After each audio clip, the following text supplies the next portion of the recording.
I'm Jeremy Till, and this is Amplify.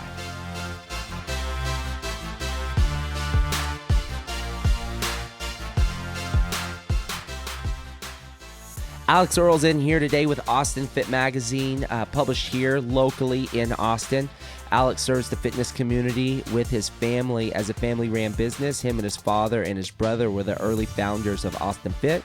Now him and his father and his mom as well are involved with the company. Austin Fit is awesome for local information about what's happening in the fitness world and new and trending topics. So it's cool to have Alex in. I've been able to know him for the past decade and seen Austin Fit impact in the marketplace. They're involved with a lot of good charities as well here in Austin. So a great company, a great family.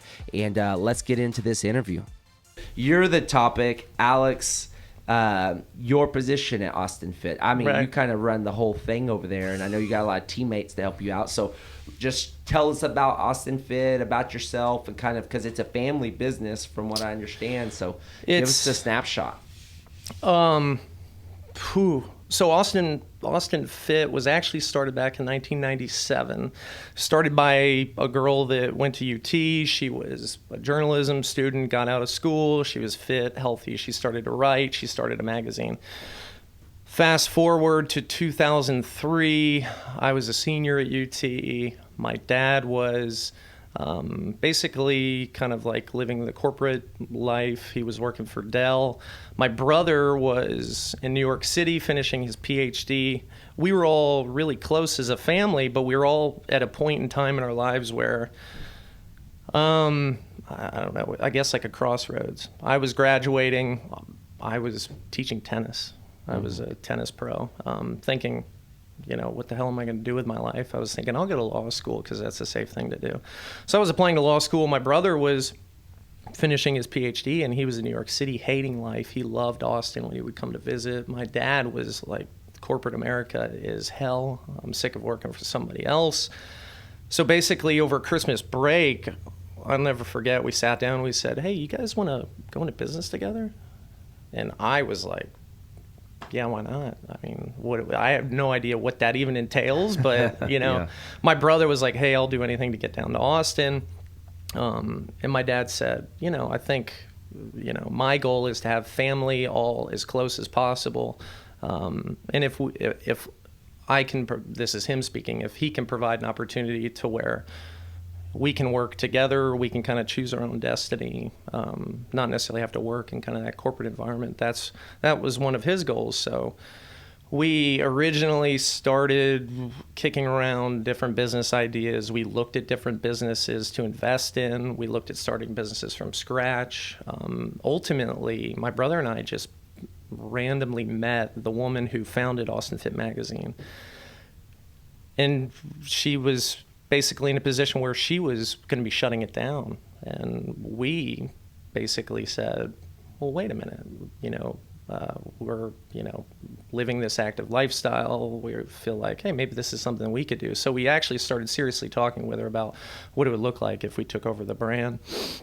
And 6 months later, I guess it was, we bought the brand from her. She stayed on for a few months. And then moved, and then we took it over. And my dad was there as kind of a guiding force of, okay, this is how you run a business. This is how you make it not go out of business. This is how you build a P&L. This is how you build a budget. This is who you hire. All these sorts of things kind of was providing a framework. My brother and I didn't know a damn thing. We were just kind of like navigating in the dark. I was, at the time, hired, or not hired, but basically came on to do sales.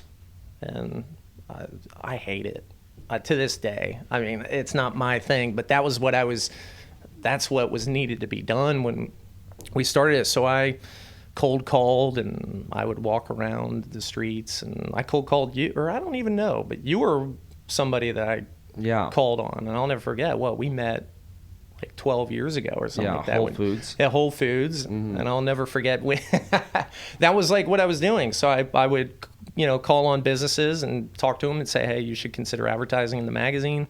You and I met, I remember, at Whole Foods, and then we talked about, at the time, CrossFit Central was like an idea. Right. You were moving here and you were personal training, but then you were going to be opening CrossFit Central. Yeah. And then we were looking at ad sizes, and I remember when I quoted you the pricing, you thought it was for the entire 6 months or 12 months, but it was really per month. And I remember that makes a lot of sense.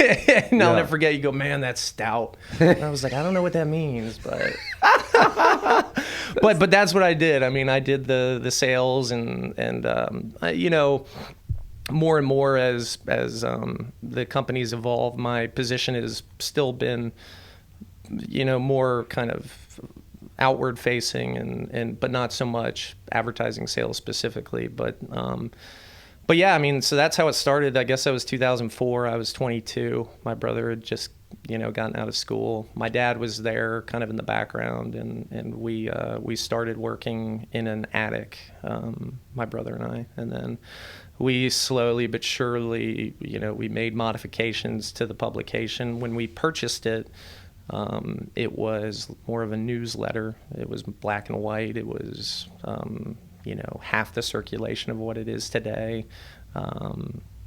And, you know, it was tough at the beginning. It was just the two of us. We would sit down, we would meet with a designer for 4 hours at the end of the month, right before we go to press, sit down with her behind her shoulder on the you know, as she was on the computer telling her, okay, we want this ad here and that ad there, and this is how we want it laid out. And it's come a long way. Yeah. So in those early days, you say you had half the location. So it's like, was this woman going and dropping off her newsletters at all these drops points, or? Yeah. So at the beginning, she did it all. She did all the writing. She did all the sales.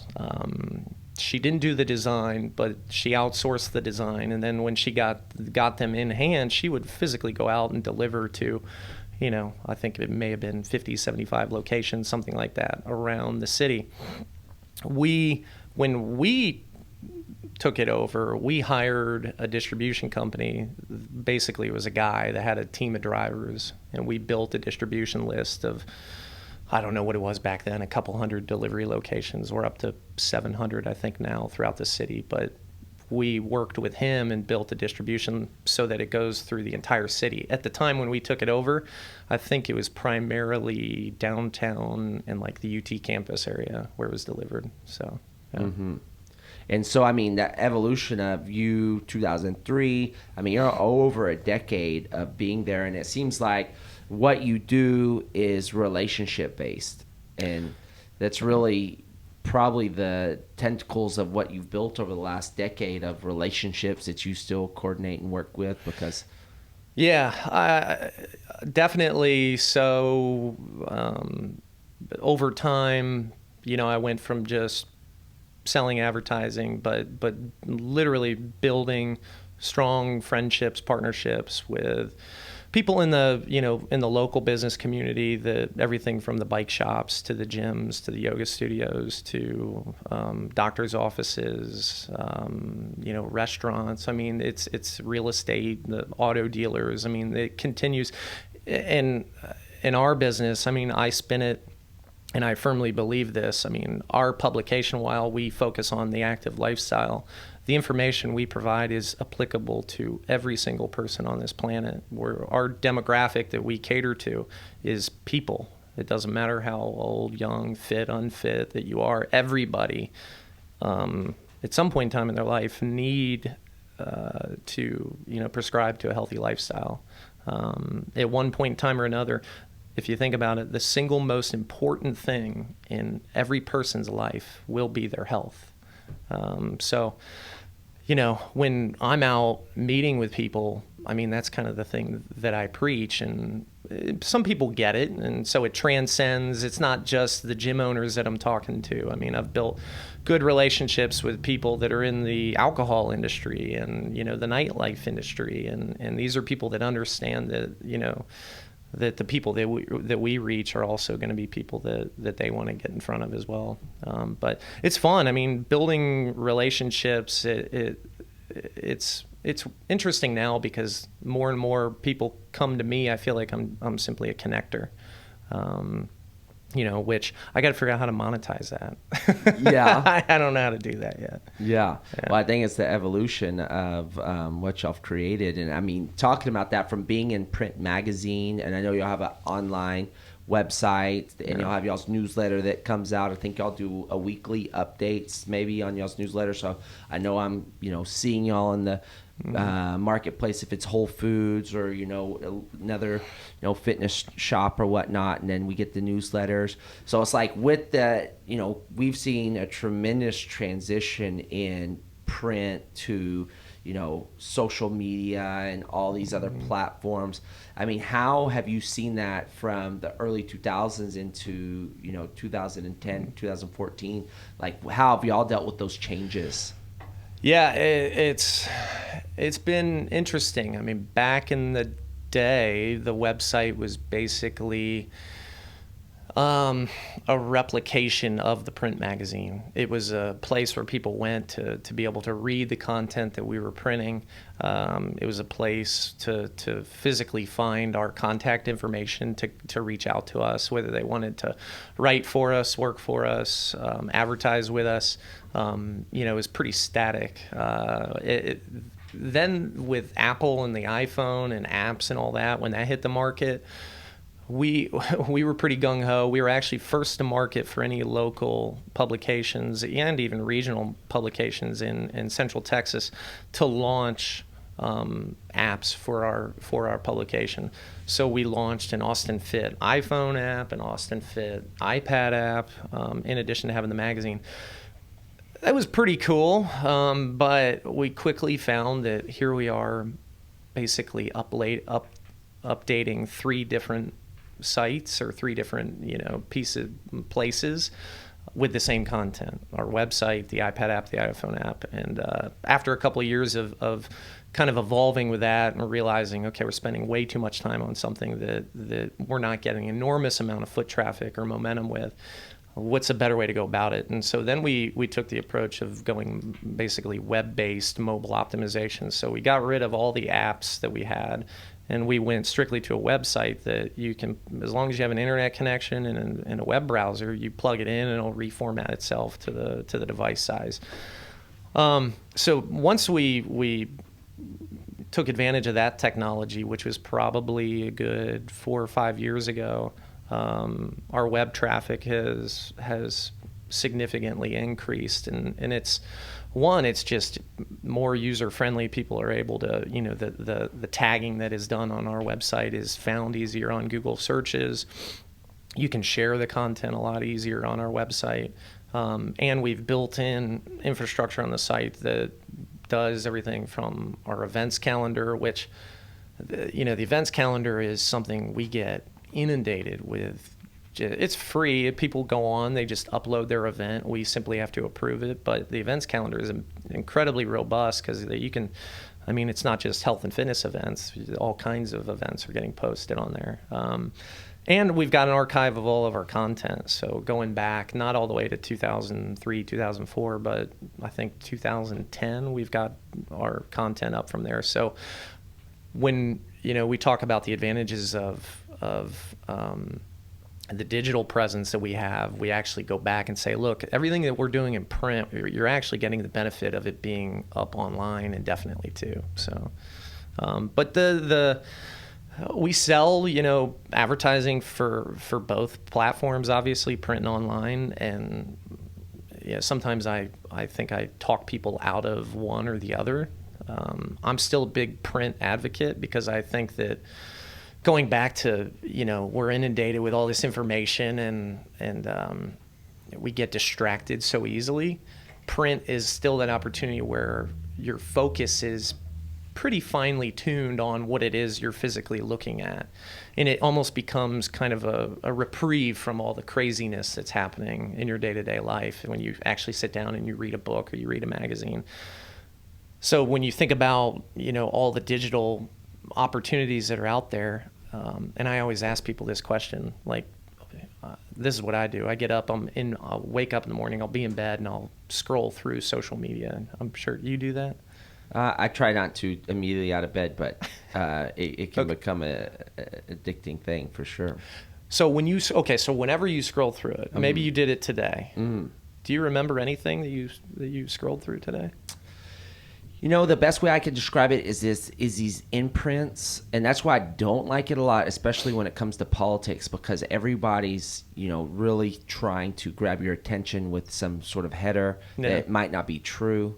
Yeah. And then they're trying to divert you into a belief system with fragmented information. Yeah. And so I think I do start to create this larger story that might not even be true.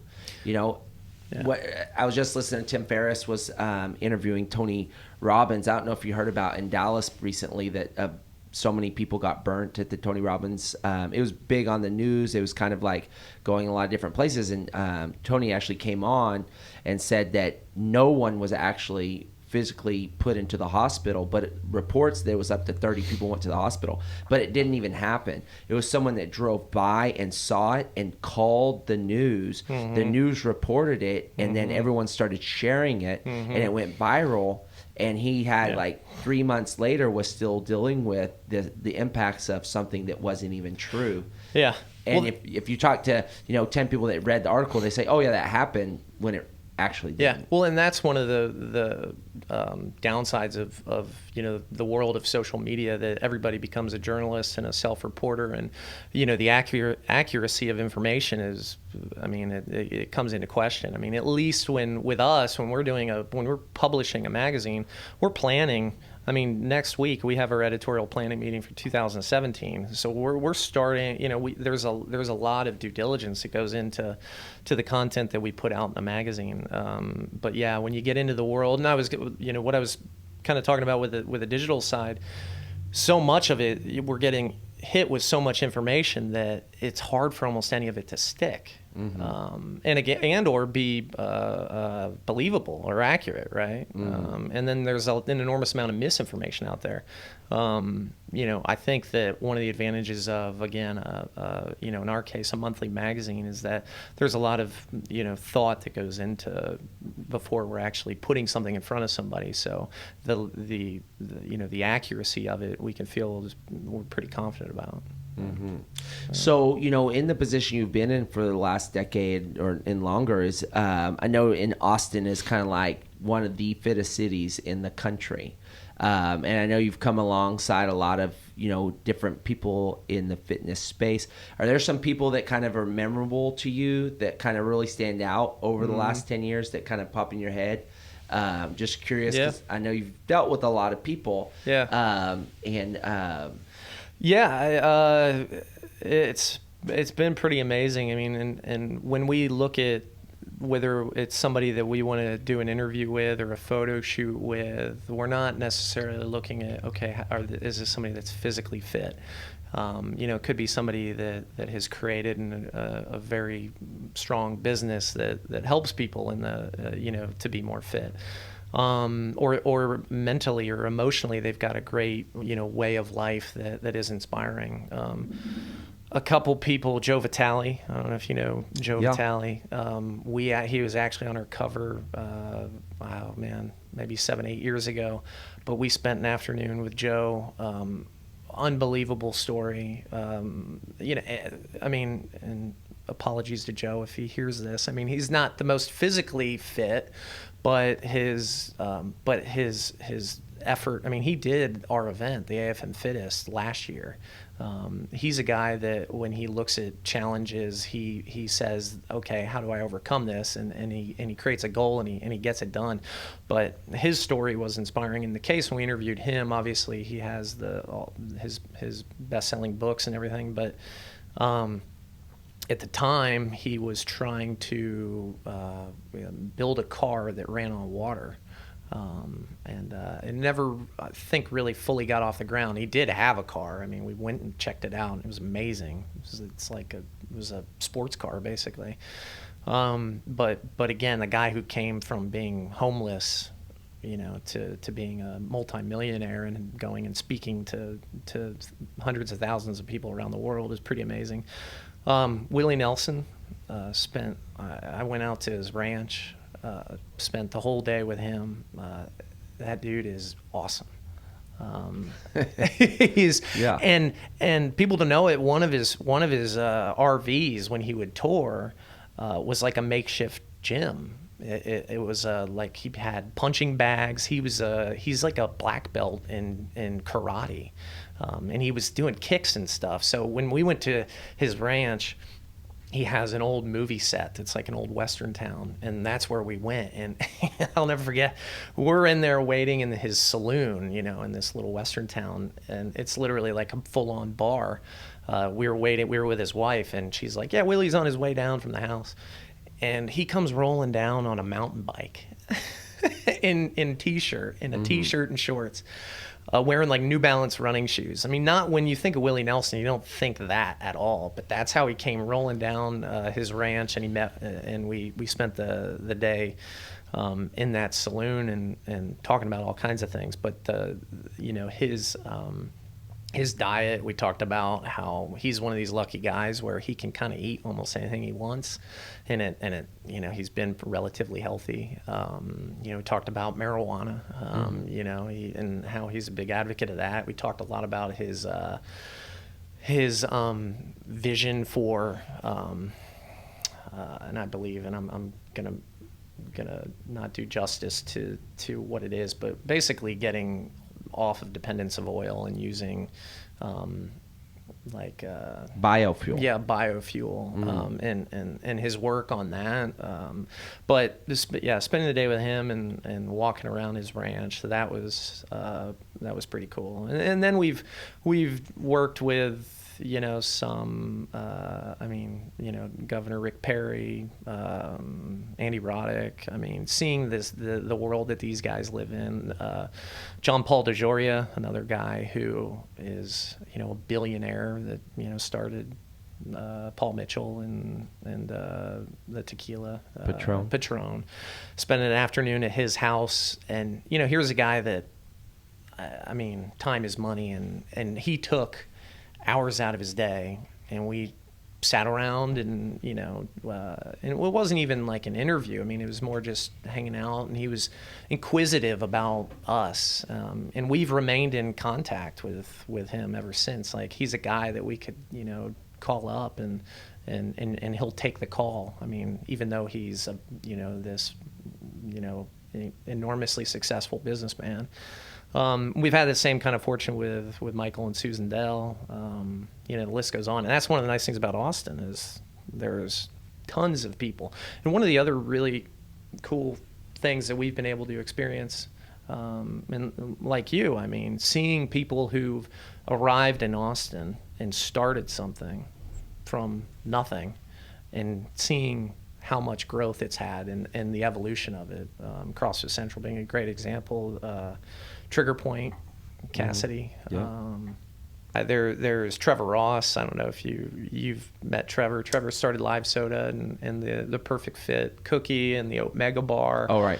He was a guy that he was I think a software engineer, and he was making a protein bar, one, because he said he couldn't find anything on the market that really fit what he wanted, but two, his sister was battling cancer, and she was having a tough time finding something that was getting her the nutrients and something that she could that tasted good, that she could eat. So he's making these bars for her, and then he started to package them and sell them into local gyms. And I remember I was at a gym talking to the owner of the gym, and on my way out, I saw the bar, and I looked at the packaging and noticed it was made in Austin, Texas. And so, of course, I called him up, and I was like, how do I not know you? Here you are making a protein bar in Austin. I have Austin Fit Magazine. Let's meet. And we met, and we ended up writing a little piece about the bar, and because it was a pretty interesting story. And which bar was that? It was the Omega Bar. Okay.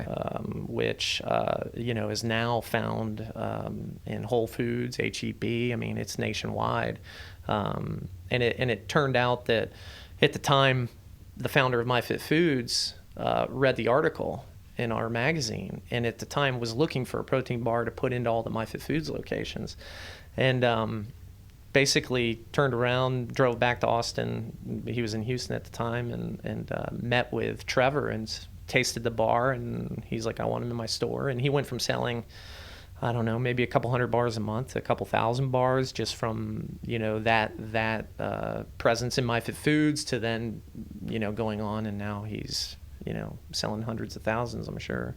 That's so awesome. Yeah. So. That's cool, man. So that's that whole impact of, what you guys have is that middle piece and bringing people together. That's the cool thing about Austin Fit. And I know in the past, 5 years, you got the AFM's Fittest event that y'all host that brings people around from all over to do that and participate. And so kind of like where y'all are in the middle of all this in health and wellness, and Austin's changing, in the sense of its growth and kind of what y'all's experienced with the growth of Austin and kind of what you see like in the fitness space, kind of from your own perspective, changes you've seen happen and kind of what you kind of see coming into the future. And I know it's a big question. Well, there's a lot. I mean, Austin back in, we had a running magazine at one point, Austin Runner, when the running scene was blowing up and when Paul and Runtex was flourishing. And it was like one big happy family. And then there was, and I think things are cyclical. I'll never forget Paul Carosa said, and after he'd been in the running business for a while, he said, it seems like about every 6 years or so, it seems like there's this massive kind of shift in turnover and change and everything from customers to the different businesses that are able to make it, and I think that kind of holds true. And I think we're in the middle of a big change in Austin right now. I think not just in the health and fitness scene, but just local business. Austin's in a weird place. It's weird. Austin is weird. So but it's. I remember in 05, 06, the boot camp craze kind of hit Austin, and everybody came in town and launched a boot camp, and not many, only a few are still around today, and the racing scene has changed. I mean, everybody was doing 5Ks, and now you look, there's very few 5Ks that are still being done. The triathlon scene, I think, is kind of calmed down a little bit. I think the obstacle fitness courses have kind of come and gone. And I think, because of like your event and my event, it kind of piggybacks on the same premise of testing your fitness. I think that's kind of the right now, the hot type of fitness event is everybody wants to, do a kind of this diverse sort of event that isn't just running or biking, but it's something that allows you to kind of test yourself in a different strength and speed and all that kind of stuff. Chiming in there, and it seems like to me, and you can probably speak to this because you see a little bit more, but I think it's almost funny. It's like, the boot camps came, the CrossFit came, the Spartan, and all these races came, and it seems like now with like all these spaces that are opening for recovery, it's like, holy crap, we beat ourselves up for a decade. Yeah. Now it's like cryo, compression sleeves for the legs and the ice baths. Yeah. I know I've seen at least 3, 4, 5 new recovery zones opening up for athletes to get their recovery. Absolutely. And I think that's you're hitting it as far as the next kind of big thing. Is definitely these a lot of the options that are now available at these recovery businesses are things that maybe at one point were really just for elite athletes or available to elite athletes. Not everybody could just go jump into a big stainless steel ice bath, but now those are being put into everything, and not just these new businesses like Athletic Outcomes or Evolve Chiro and stuff like that, but chiropractic offices and a lot of other just more traditional recovery oriented practices. But the compression sleeves, the chiro, and now people are obviously with, who was it, Michael Phelps and the cupping that he had done. Everybody's, what is that? I mean, it's been happening, but and elite athletes have been doing it, but more and more, I mean, people are doing that stuff, and it's a good thing because we go out and there's so much emphasis on getting into a gym or making yourself sweat every day, but there has never really been a whole lot of education or emphasis on, okay, how do you make your body rest in the right way or feel better in the right way. And I think I've done most all the recovery techniques out there, and I'm no What's expert. What's your favorite? I have to personally say, the compression sleeves, like for your legs, and it just feels amazing. And I don't know that I can say that I feel a dramatic improvement after I've done it, but I can tell you it feels damn good. You know, if your legs are sore after you've done something, to just sit down there and let, it's like a massage. Acupuncture, I've done, which for me had an immediate positive impact. And acupuncture is something that if anybody's got, you know, muscle or you know, ligament issues and things like that, it's a good thing, because a lot, you know, acupuncture, and hopefully I'm not butchering the science behind it, but from what I've read is that it's basically kind of the needle is creating almost like a mini alarm in your body, and it's bringing a rush of you know, oxygenated red blood cells to that area to basically repair the damage that's been done in that area. And when I had it done, you know, I had it done on my shoulder that's always kind of had an issue, and I've noticed a huge improvement. Yeah, you know, acupuncture is a very, you know, neat, because the scale of what it can do, because there's so much for recovery, the nervous system, muscles, aches and pains. You know, I've been practicing acupuncture for maybe about 7 years now, and I've been heavy on it when I step back from it, but I know that, you know, a lot of different areas, even from allergies, there's just so many different areas that they can work on that can help you. And we have some phenomenal acupuncturists here in Austin, and all that good stuff. But it's like unique too, in the sense that, you know, over the decade I've been doing, you know, functional fitness and doing the CrossFit thing. It's like you find these practitioners that really can, you know, what's the best. And I love working with clients to say, what's the issue that you're dealing with, and then what's the fastest route to getting, you know, your body healed and getting you to move forward. Because I fully believe that a lot of adults above the age of 30 to 35 are living with a lot of pain that's unnecessary. And if they knew the right technique and the right people to see, they'd be pain-free. And there's just a cascading of benefits that come from pain-free living that just can, quality of life is tremendously better.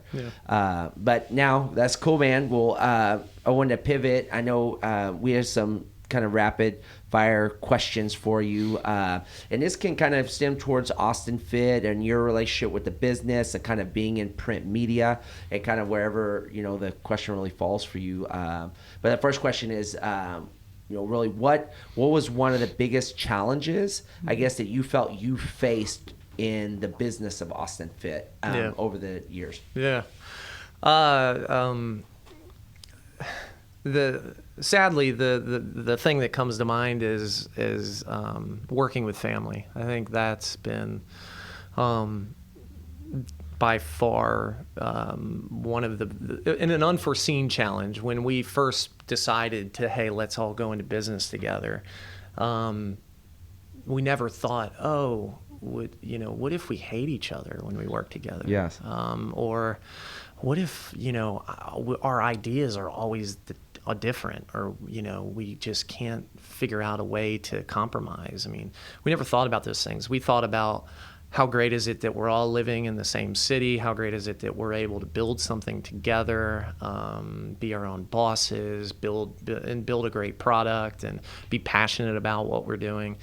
You know, it was all very positive, and it's been, you know, more or less positive, but a challenge certainly has been the dynamic of working with family. And I'm not necessarily advocating don't go into business with family, but think about the potential negatives that will come with it. And, you know, you work with family. Absolutely. I mean, it's not always, you know, rosy. I mean, and in my case, my brother and I were extremely close personally our entire lives.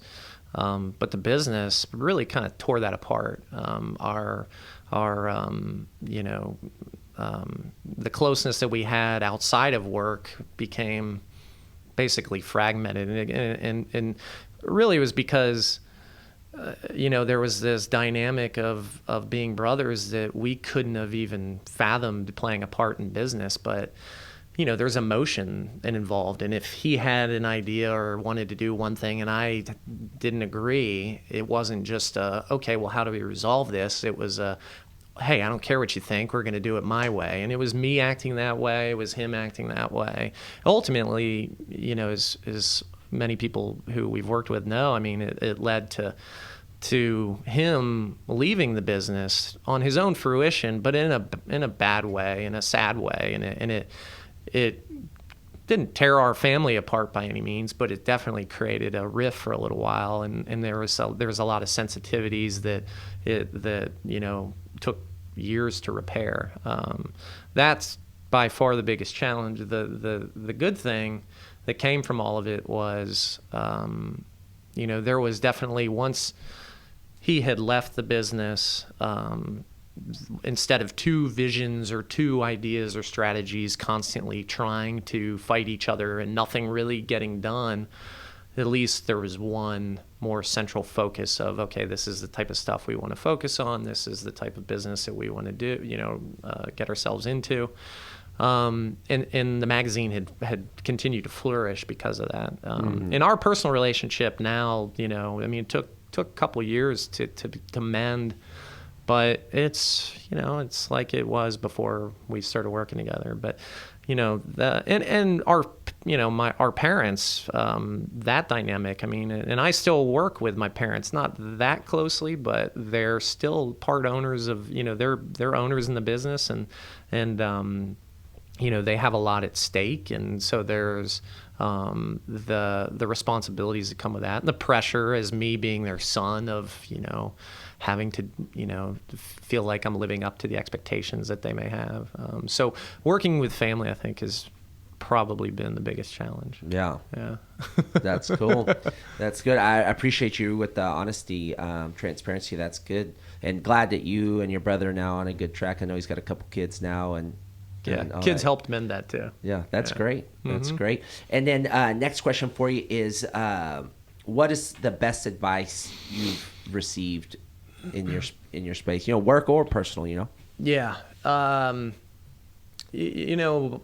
I'd have to refer to my dad. I think that, I don't know, since I can remember, since I was a little kid, he would always say nothing is impossible. It's kind of a very broad and idealistic point of view, but he would constantly say that as I was growing up, and it always resonated with me, and I look at that as really good advice just to use when things are tough, and today, and the way Austin is, and us being a local business and having to navigate, especially, and even in journalism and print media, there's a lot of uncertainty of, is our newspapers going to continue to be in business, or magazines, and then you look at people who have ideas, and if they sat there and said, well, this can't be done, then it wouldn't be done. But if they had the attitude of nothing is impossible, they'll move forward and they'll go after that goal and they'll achieve it. And I always think of generations ago when people would look up at the moon, and they probably looked up there and were like, yeah, nobody's ever going to get up on that thing. And, and then we land on the moon. I think that's a good piece of advice my dad always reminded me of, was that, anything you put your mind to it, you can achieve. So. Gotcha. And then, are you a reader? Do you like to watch movies? Do you listen to podcasts? What kind of inspiration do you get? Or maybe none of the listed above? I don't do any of that stuff.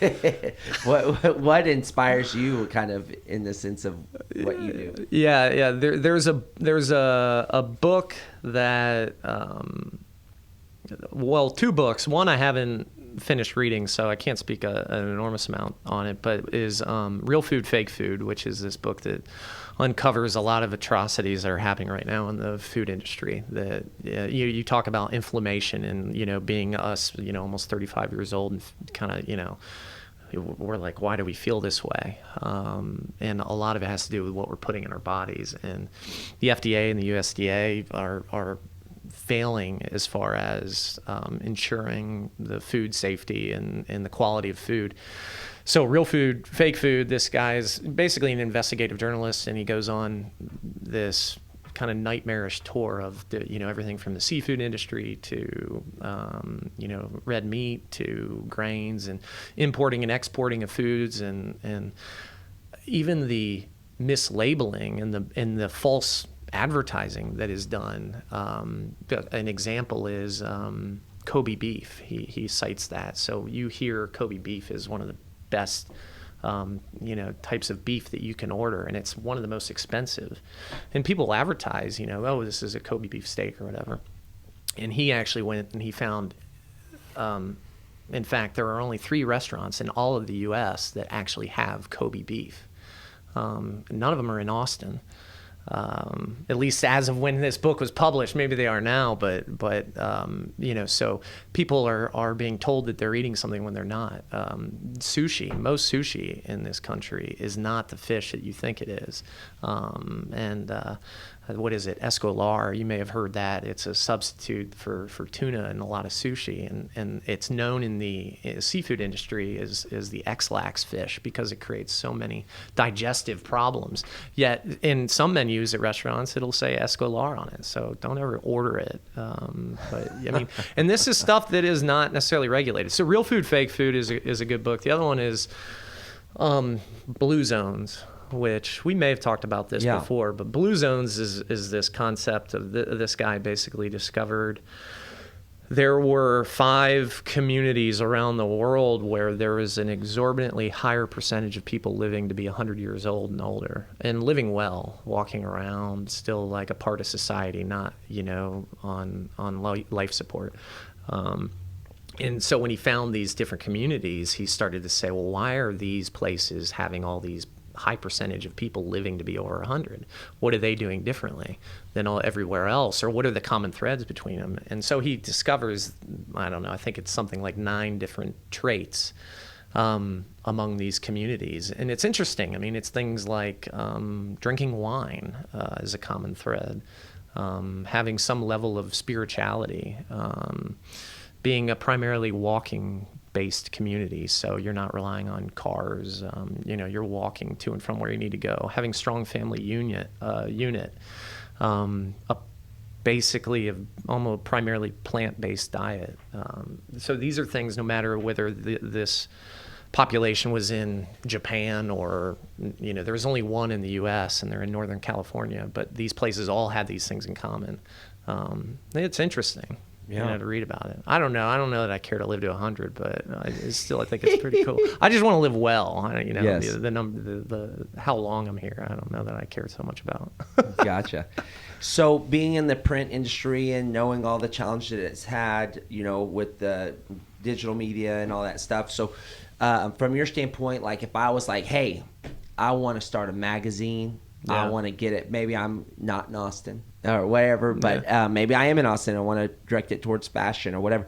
What are like 2 or 3 things you would say that you would, if you were to start today, that you would do? To start a magazine? Yes. Oh, man.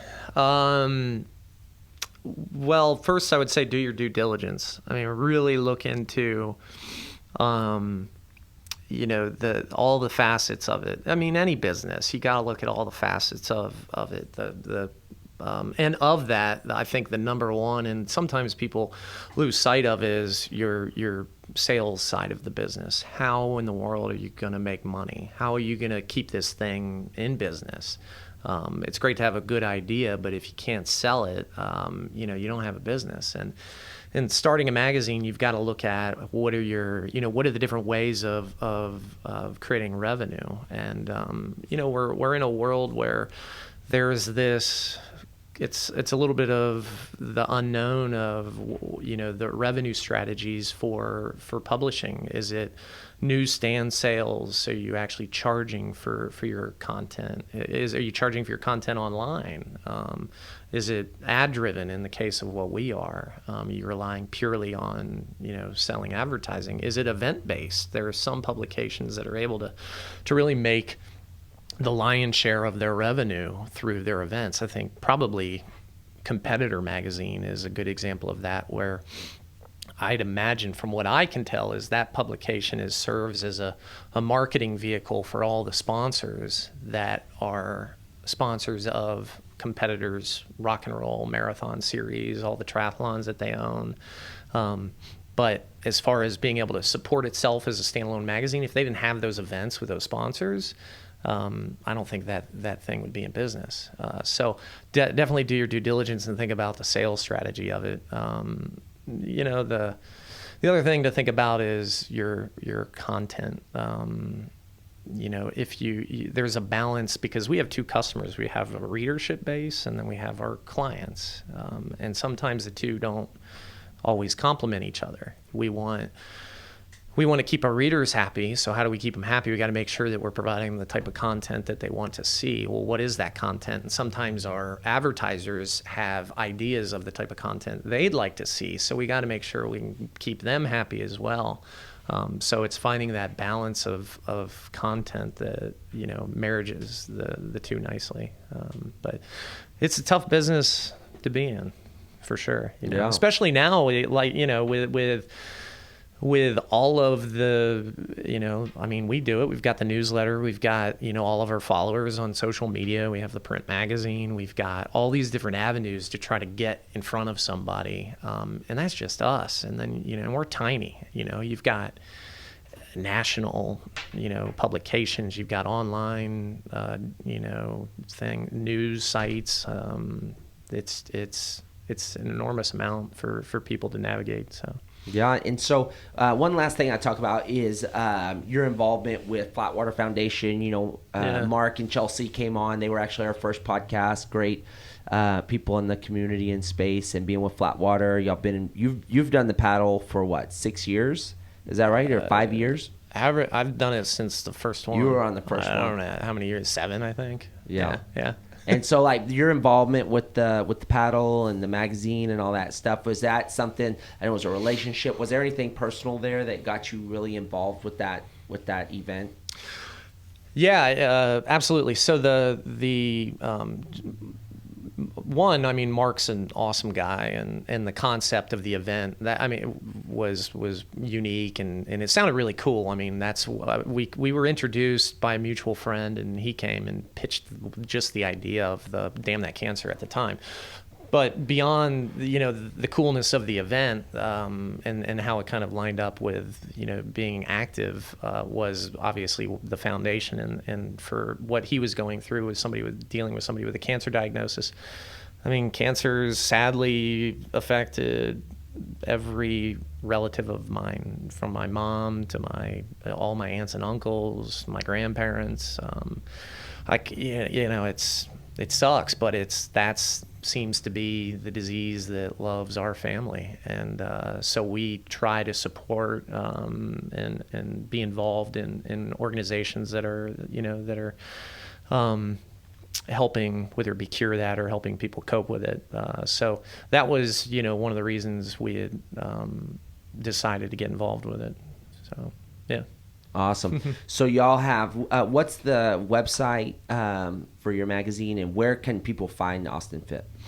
So it's austinfitmagazine.com is the website. We also have afmfittest.com, which is for our event, not to be confused with your fabulous event, which sometimes happen. And I'm like, no, that's Jeremy, and that event is much bigger than my event, and but yeah, AFM Fittest, and then we actually have 2 other little micro events that we've been doing. The Whole Lot of Yoga, which we do in partnership with the Flatwater Foundation. Actually, all the proceeds of that go to them, and we produce that with another one of our mutual friends and clients on it, and it's hosted at Whole Foods, and we've done 2, and we'll have the 3rd one. Yeah, y'all have 100 people stacked on top of each other doing yoga. 100, yeah, it's average 100 people per yoga session. That's wild. And the whole idea is we just want people to experience yoga, and so we invite all the yoga studios to come out and teach a class, and it's donation based. You can come and do it for free, or if you donate, and we generate $5,000+ for the Flatwater Foundation each time we've done it. So it's that, and then the last little event that we have is the Fit Crawl, which was just an idea I had based on everybody's going around and doing pub crawls and drinking at bars, and it's like, well, why don't we all go for a run and maybe stop every once in a while and go do a little workout together, and then do that for an hour, and then finish up, and then we can have a drink and hang out. And so we've built this little event that we do with the Trail of Lights. So before the Trail of Lights opens to the public, we host a fit crawl through the Trail of Lights. So, but that's what we've been doing. So awesome. Thank you for coming on. All right, man. Appreciate it. Yes, sir.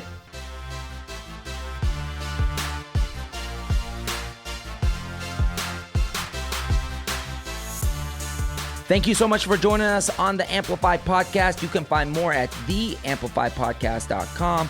Our social links to Facebook, Twitter, and Instagram. Join us in conversation. Let us know what you're thinking and how we can best service you guys. We will see you again really soon.